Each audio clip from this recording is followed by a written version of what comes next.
Hi guys, this is Lee with the Market Sense for the week of July 7th, 2020. By the way, for those of you keeping score at home, here in Arizona, we're expecting temps about 116, 118 by the weekend. Let's see how the virus likes that heat, huh? The charts in this presentation come to us from the Trade Navigator software. That's from Gettess. And this is our weekly bond market chart. And as I've been saying for a while now, we've got the same thing. The sideways pattern, which they broke down out of, only lasted a week, which is about 25% as long as normal. And it turned right back up and is within the same sideways pattern again, and it'll probably stay there. The likelihood after a breakdown that comes back is that they try to go to the upside. But from a fundamental standpoint, I find that very difficult here. I mean, interest rates are already rock bottom low and they move opposite to bonds, so I'm just not sure how bonds can really go higher here. Obviously, we had the spike up here, so they can go higher, but I don't really think they will. I think we're just kind of stuck here. We've got resistance here that goes up to around 179.24.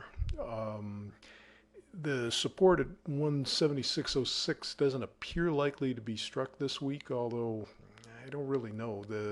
This area here is 177.28, and they didn't really hold it well. They got below it by a fair amount before turning back up. So yeah, it's possible that they would break down again. I think a lot depends on Thursday's data, which we'll get into in a moment.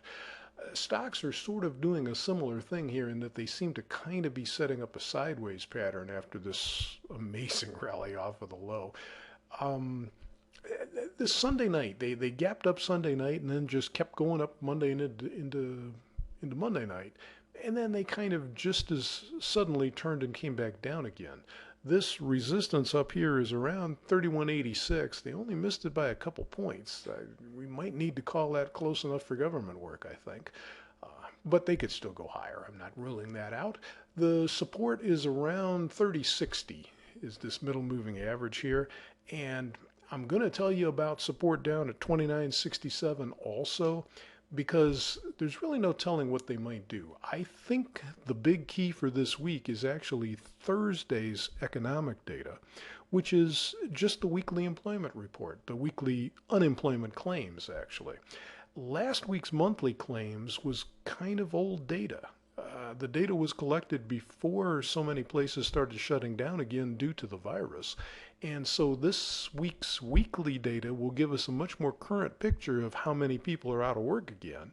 And I think there's a tremendous focus on that in the markets. Now, how the markets will react to the number regardless of what it is, I honestly can't say. But I think they'll be focused on that harshly, and I think you can probably expect the biggest move of the week to take place sometime after Thursday morning. So that's why I mentioned this 29.67 area is possibly in play. And it's also possible that they'll blow right out above this old 32.25 high and go test the old highs. That's possible. But it kind of appears like a sideways pattern is beginning to form, and that would kind of make sense to me, especially in an election year.